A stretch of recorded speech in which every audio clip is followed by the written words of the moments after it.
When it comes to art, creating pieces that are realistic are, in my humble opinion, some of the most difficult. Their likeness to the subject and accuracy in details is incredibly important, and achieving it can be challenging.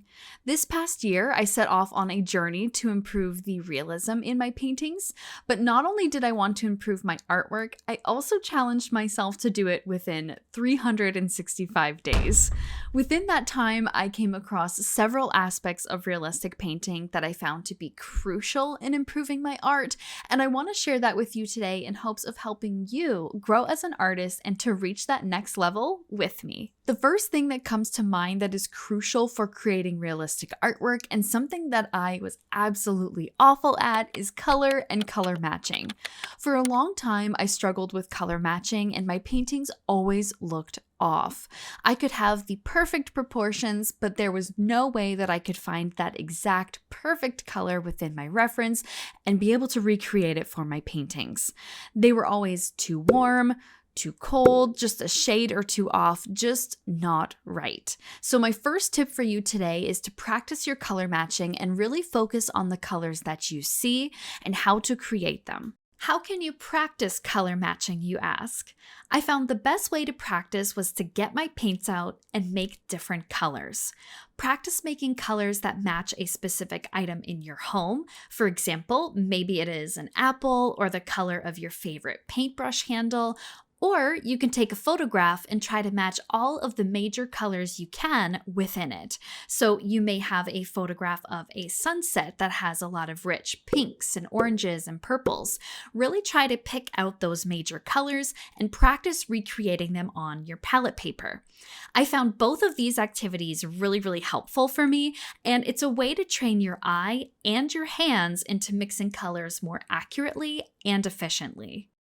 This painting is a great example of color matching and color mixing, as I had to make a very specific gray color to match my reference photo. This painting was a commission and a memorial portrait, so I had to make sure my colors were spot on and accurate for my client. I tried a lot of different options in my painting practice, like blue, red, green, and brown, but I quickly realized that the color I was looking for was a very warm, rich tone, like burnt sienna.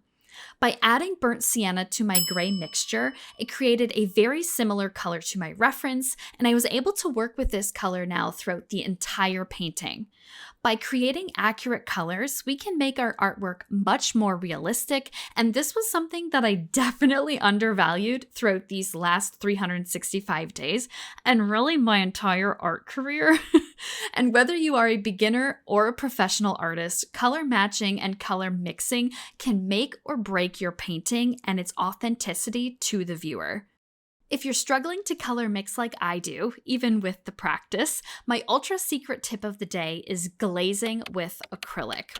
Glazing is when you apply thin washes of acrylic on top of dry paint to change the appearance of the layer underneath. You can use glazing to create shadows by watering down Mars Black paint and going over the area that you want darkened.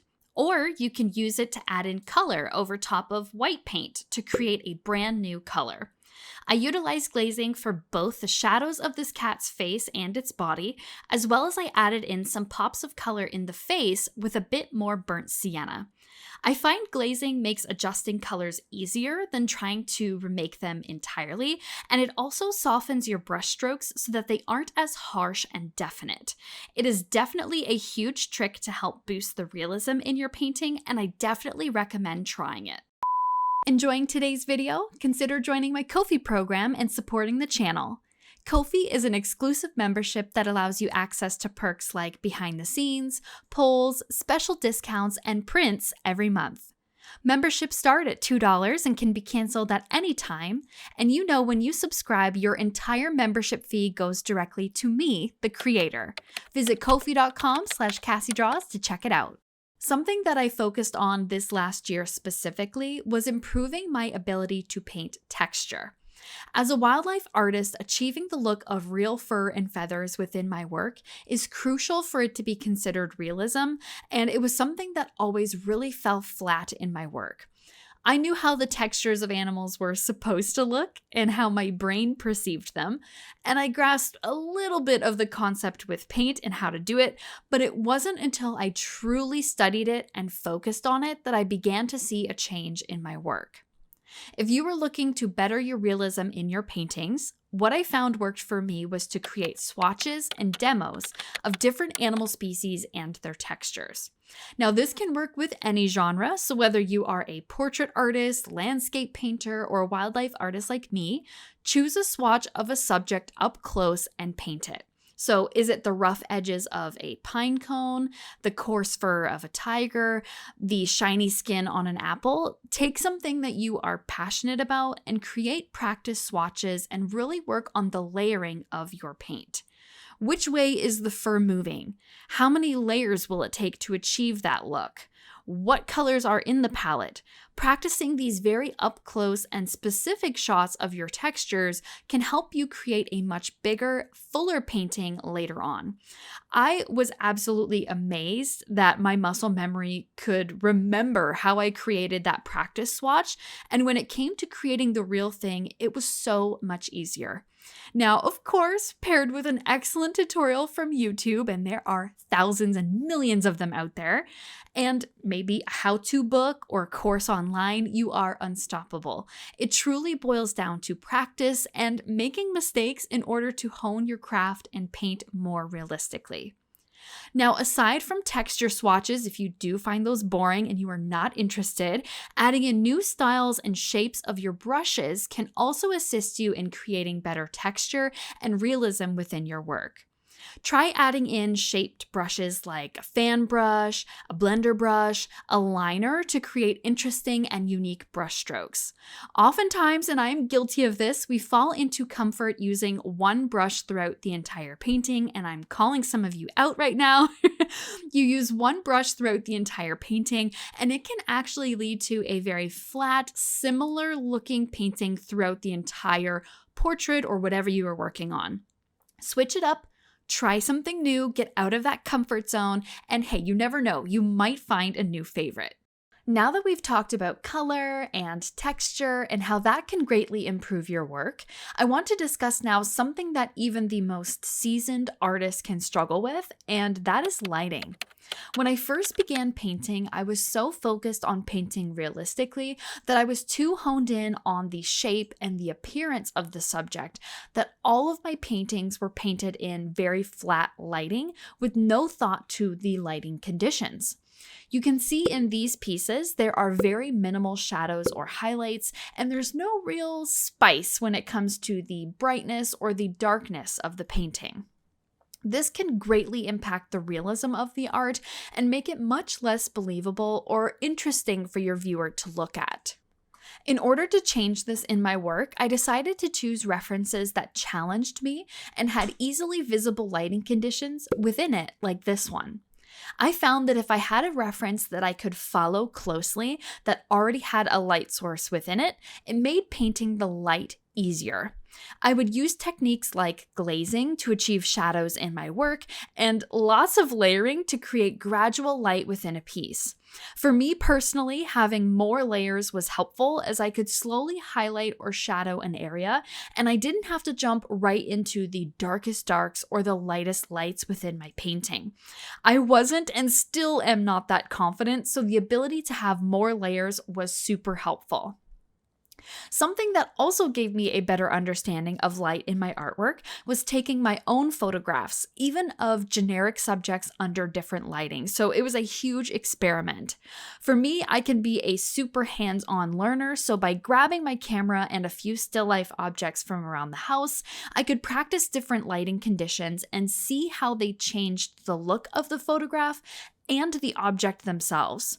The light from, let's say, a lamp directly above will create an entirely different photograph than if the light was behind the objects, backlighting them.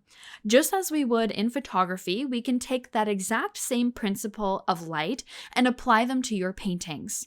So the next time you're choosing a reference or looking at your painting, think about where is the light source in your work? Is it behind the subject? Is it off to the side? Those are all questions that I ask myself when I start to paint something, and I want to ensure that my lighting is accurate and realistic.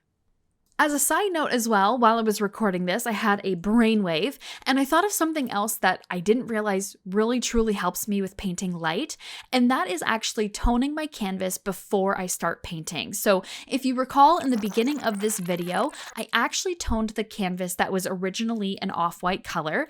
I toned it with a nice burnt sienna background, and it was just a very light wash, nothing too opaque or crazy, but by toning my canvas, it allows me to see all of the variations in my paint. So from the shadow to my midtone to my highlight, these colors pop off the canvas. If I were to put them just on a white canvas as is, they can sometimes look a little flat or be a little bit harder to see. So just as a side note, maybe try this in your art next time, but tone your canvas or whatever surface you're working on with an underpainting, whether it's a burnt sienna, a burnt umber, whatever color you choose and you feel fits with your art piece, whatever look you're going for, tone it first and then paint on top of it. And I found that it makes a huge difference in my work, but is also much easier on the eyes, determining where those shadows, midtones, and those highlights are located.